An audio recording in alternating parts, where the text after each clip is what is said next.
প্রিয় দর্শক, আজকের আলোচনার বিষয় দলিল ছাড়াই জমির মালিক হবেন মাত্র 5টি উপায়ে।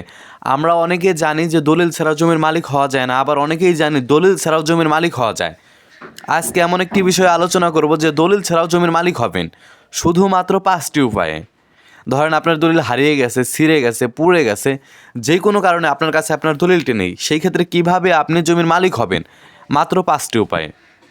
এই বিষয়ে আজকে আলোচনা থাকছে। এর আগে বলে নিই, আপনার হাতে সময় না থাকলে ভিডিওটি শেয়ার করে টাইমলাইনে রেখে দিন, কেননা পরবর্তী সময়ে ভিডিওটি দেখতে পারবেন, এবং কি শেয়ার করে রাখলে আপনার আত্মীয় স্বজন বন্ধুবান্ধব সকলেই দেখে আইন সহায়তা পেল আপনার মাধ্যমে। চলেন এবার আলোচনায় আসি।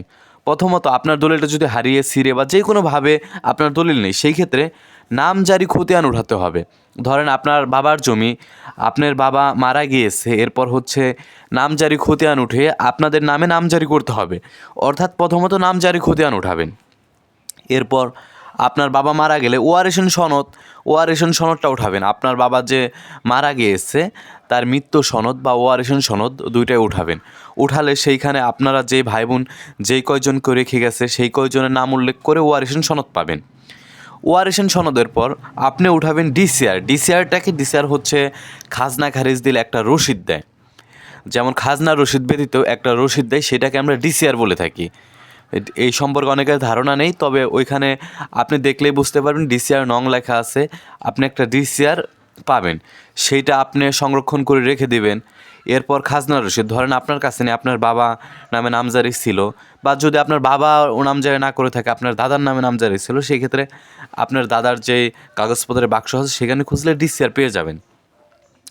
এরপর নিয়মিত যে আপনারা খাজনা দিয়ে যাচ্ছেন, এই খাজনার রসিদটা সংরক্ষণ করে রাখবেন। এটাও খুবই গুরুত্বপূর্ণ। তো আপনার 5টি উপায়ের ভিতরে কিন্তু খাজনার রসিদ, ডিসিআর, ওয়ারেশন সনদ, নামজারি সব কিছুই গুরুত্বপূর্ণ বিষয়। এরপর শান্তিপূর্ণ দখল, অর্থাৎ এই জমিটা যে আপনি দখল করতেছেন, অর্থাৎ আপনি এই জমিটা ভোগ করতেছেন, এই জমিটা যদি আপনি অন্য কারো কাছে বছর চুক্তি বিক্রি করে দিয়ে থাকেন সমস্যা নেই, তবে এই জমিটা যে মেন আপনার দখলে আছেন এটা বোঝাতে হবে। এইগুলা যদি আপনার সঠিক থাকে তাহলে কোনো মামলা মোকদ্দমা ঝামেলা ছাড়াই আপনি কিন্তু এই জমিটা দখল করতে পারবেন।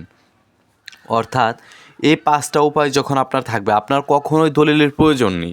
এরপরও যদি মনে করেন আমার দলিলের প্রয়োজন, তাহলে আপনি সাব রেজিস্ট্রি অফিসে গিয়ে তল্লাশি দিয়ে খতিয়ান নাম্বার বা দাতা গৃহীতা এগুলো যদি আপনি বলতে পারেন, তাহলে কিন্তু আপনি একটা সার্টিফাই কপি পাবেন দলিলের।